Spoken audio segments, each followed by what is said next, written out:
So I can't and I won't, but if I was your girl. Hi everybody, my name is Camila Evans. I am a second-year medical student at New York Medical College. I'm from Los Angeles, California. I also lived in Houston, Texas. What's up, H-Town? This is my first time being a New Yorker. I love it. I mean, no, we'll talk a little bit more about the adjustments to New York, which is pretty wild. Basically, I started a blog last year. Pretty fun. It was something that I wanted to do. I love writing, and I figured what a better way to document my experience and show just what it's like to be a med student.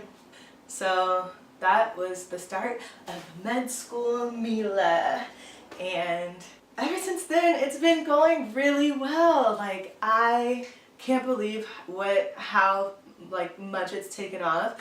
I've been doing little Instagram-y thingies, and I meet people, and I've met med students like in Georgia and like all over the country. I hosted a giveaway for med school jewelry, and just this week I met my first little mentee. She's a pre-med baby, and she just graduated, and we had an amazing meeting, and now I'm thinking about doing more mentorship. And so I think Med School Mila has a lot of big things in store. The point of Med School Mila was to show that I'm not your average typical med student. And what that means is that I came from a non-traditional science background. I studied sociology, I was a dancer, I acted. But in terms of loving molecular chemistry, that wasn't really my thing, at least in high school and college. And so I wanted to partly show that you can be from a non-traditional, what you think of as a scientist or a med student, and still have a path to medicine. Now, I'm not saying I wasn't completely disconnected from it. Anybody that knows me personally knows that my whole family, everyone's a physician. Any aunt, anybody that I have, they're pretty much all in the medical field. My grandpa did research at Stanford Medical Research, so medicine is definitely in my genes, but I went the complete opposite way, or so I thought, right? I went to Chapman University for an undergrad.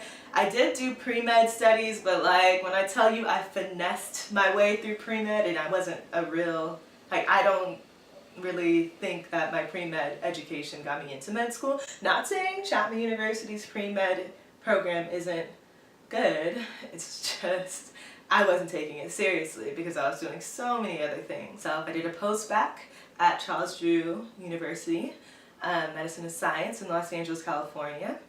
That was life-changing for me. And I will do a lot more information about post-bacs and master's programs because I think that is what made me ready to go to med school. I just love to have fun. I travel a lot. I've been to I don't know, at this point probably over 20 countries.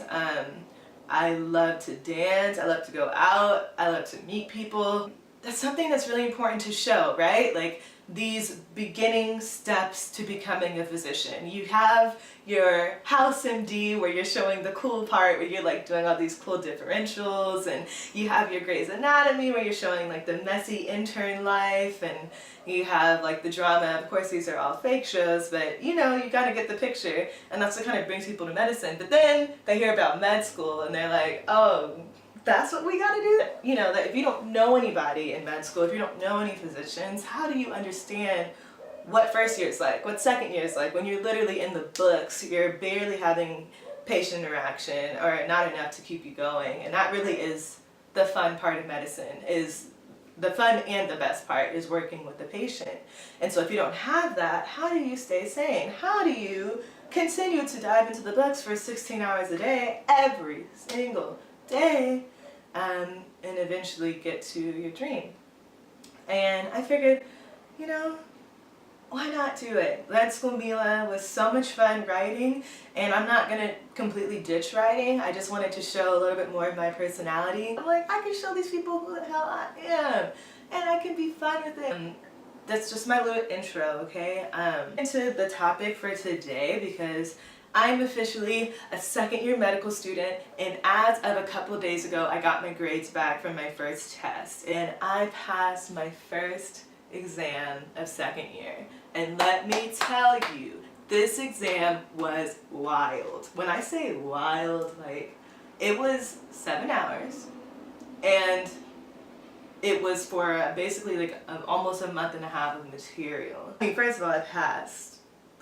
Hello, like that means that I'm meant to be here and that I can do it and that I can still do it. It really made me feel like, okay, I'm here, and this isn't just for chance, this isn't just for me getting in on the curve, like this is me being a actual future physician. So that was awesome. Our second year consists of microbiology, pathology, and pharmacology, and biostatistics. I performed pretty well on those exams. The topic of this YouTube video is comparing first year to second year. First year is all about getting to know the human body and what works, how it's supposed to work at least. And second year is all about what happens when things go wrong and how to possibly fix them with medicine. And yeah, our school, I go to an MD school, so we mostly learn about drugs and pharmacology. This year's information, I think, is so much cooler than last year's. Like, when things go wrong in your cell on a subatomic, atomic level, what happens and how are you affected? And so I think every class that I've been going to thus far is amazing to learn. It's just so much to learn. It's different. I didn't realize that it was going to be different. Second year content-wise, amazing.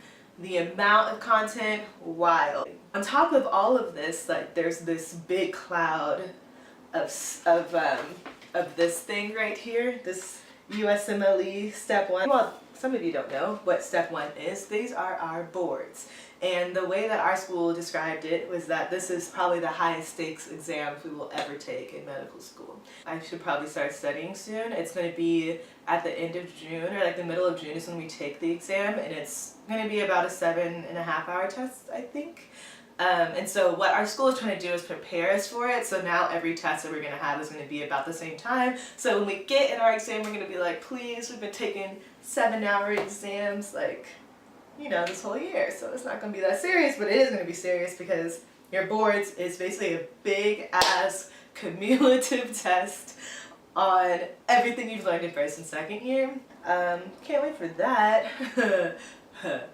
There's medicine, right? And that's clearly like 80% of my time commitment, I would say. But there's a lot of different things that I wanted to do this year. One of them, med school Mila. Not giving up on it. I have basically like 3 or 4 things going for me right now. I would say 4. And that wasn't there last year. So besides like my course load being doubled and harder and Step 1 looming over my head, there is personal goals that I really didn't think that I could accomplish last year. My goal was just to move to New York and adjust and pass. Like I set very low standards. I'm like, just survive and like just pass your classes. I'm like, okay, so now that I'm officially a New Yorker, I gotta step it up. What can I do? And I have 4 goals for myself. One is to get more involved, and I have done so.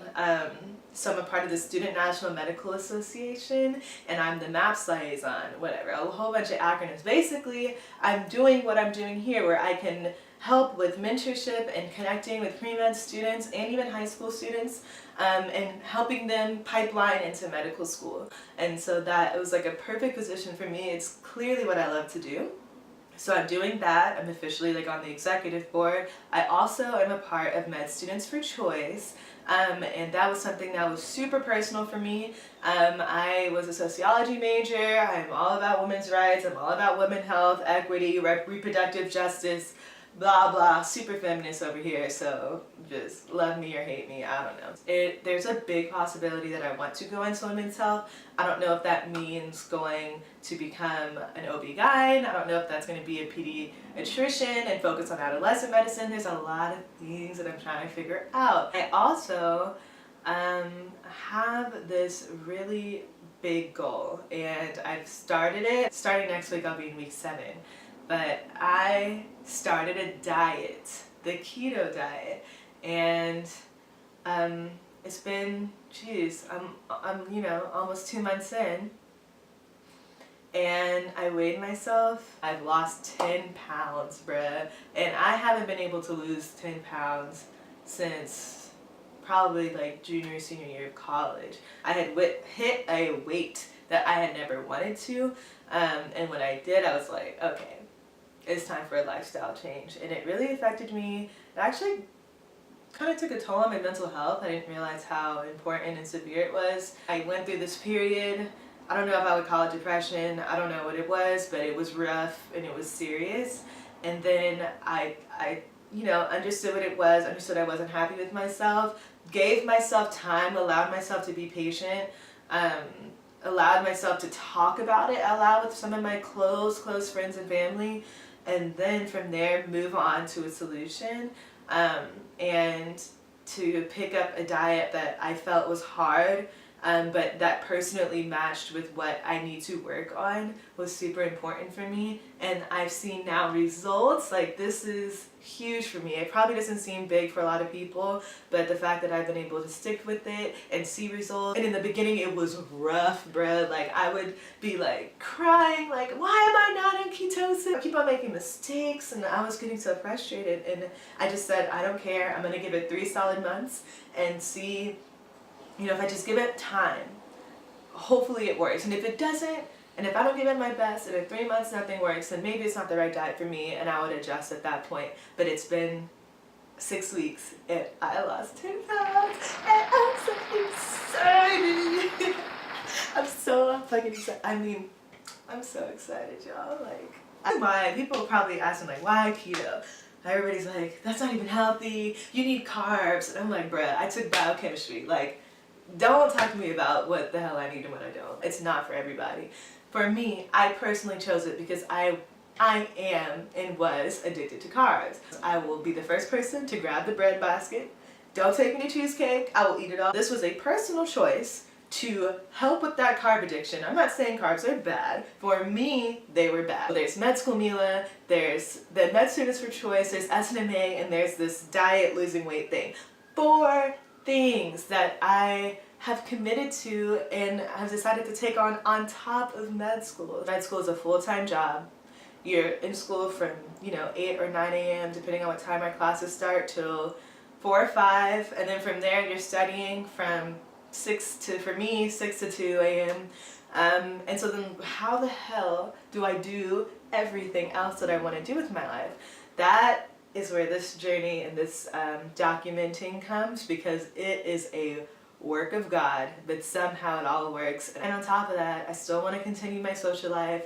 I have a boyfriend of 2 years, like, maintaining a healthy relationship, and that requires just him being really supportive, which he is. He's amazing. And just like being able to go out in the city, day parties, brunch. A bitch loves brunch. Like, y'all can always ask me to go to brunch. I love brunch. You can make your goals, and they don't have to be just med school. I'm hoping that I can be a better med student with these things in my life. Understanding that obviously is my core and the reason why I'm here, but that I can still have goals in life outside med school. I'm doing it. I've written it down.